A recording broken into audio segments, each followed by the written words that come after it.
going to count you down to the big event of the evening, the first debate of the presidential race. I'm Sarah Bedford, and I'm here with White House reporter Haisten Willis. Hey, Sarah. Haisten, you excited?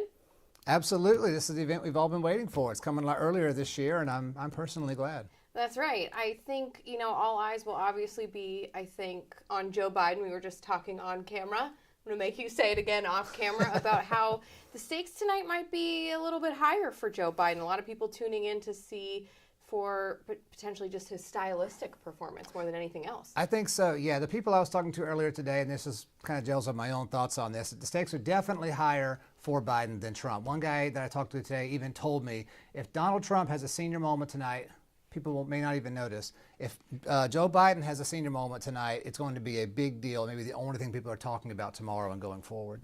That's right. I mean, polls show that voters are primarily concerned about Joe Biden's age. It's actually one of the biggest factors feeding into his low approval ratings. Mm-hmm. Do you think that anything short of a sort of vivacious, for lack of a better word, that was the first one that came to my head, performance from Joe Biden would be considered a loss for him? I mean, even if he says all the right things, if he delivers them poorly, is that a loss for the president? My sense is that both candidates really just want to survive this. No one's really trying to get like a knockout punch here. It's much more like a survive and advance kind of strategy. But they're obviously taking it very, very seriously. Joe Biden has done, as far as we know, publicly, an astonishing amount of debate prep. He's blocked out the entire last week with a team of, I think, 16 advisors.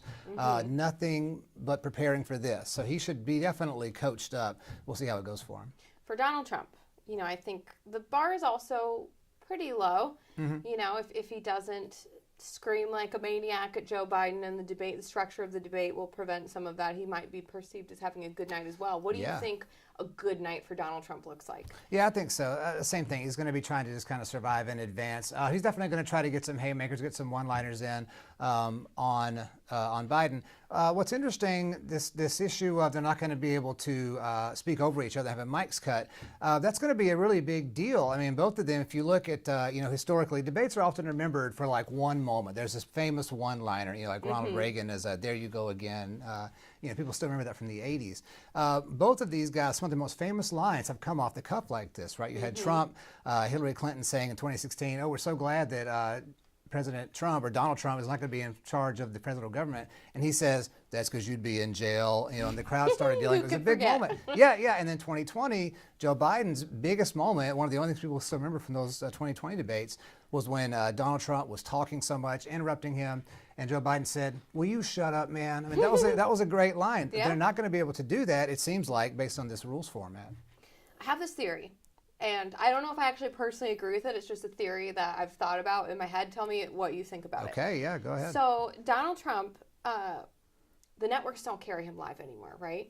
They rarely show even snippets of his rallies. So he's mostly just been preaching to the choir. He's been off the campaign trail because he's been in a Manhattan courtroom for April and May.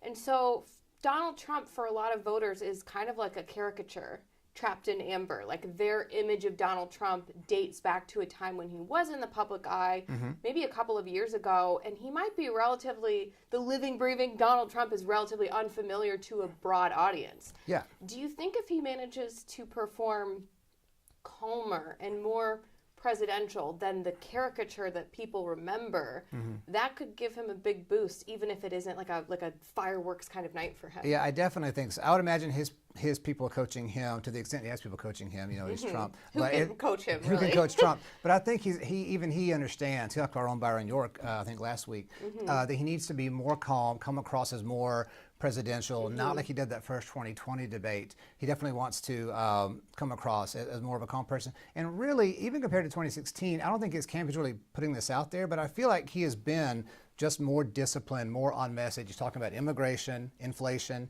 the economy. He still tells the funny jokes and things like that, but he's not, to me, as outlandish as he really used to be. So people may be surprised. And again, with the mics not being on, or mics not being able to let them cut each other off, with no audience. People are talking about he may actually come across as more presidential due to that calmer, more staid the rules format. Might protect him from himself. You know, he can't act like a maniac because it's not allowed to an extent. And he really feeds off the crowd in those rallies. I mean, if you see that there's a lot of back and forth, people even like yell at him and stuff, and he'll talk back and forth to them. So that might take away some of his energy and again make him appear more calm. That was something, as I understand it, the Biden campaign pushed for that could actually work in Trump's favor. You know, Donald Trump in 2016 was very much about a movement, right? Build the wall, you know, cut the global trade, you know, NAFTA and all of this stuff that Republicans had embraced and that put them in a lot of ways working at cross purposes with their voters. And Donald Trump sort of exposed a lot of that, totally realigned the Republican Party. Right. In 2020, his campaign was really consumed by grievances. They were after me on Russiagate. You know, they're trying to get me by shutting down these states during COVID. He was really just focused on himself. And that was a big part of, I think, why he lost in 2020, was it was very much an inward-looking campaign. This 2024 campaign, do you think that potentially he's returning to, you know, stylistically, substantively, the Trump of 2016 that was a lot more successful?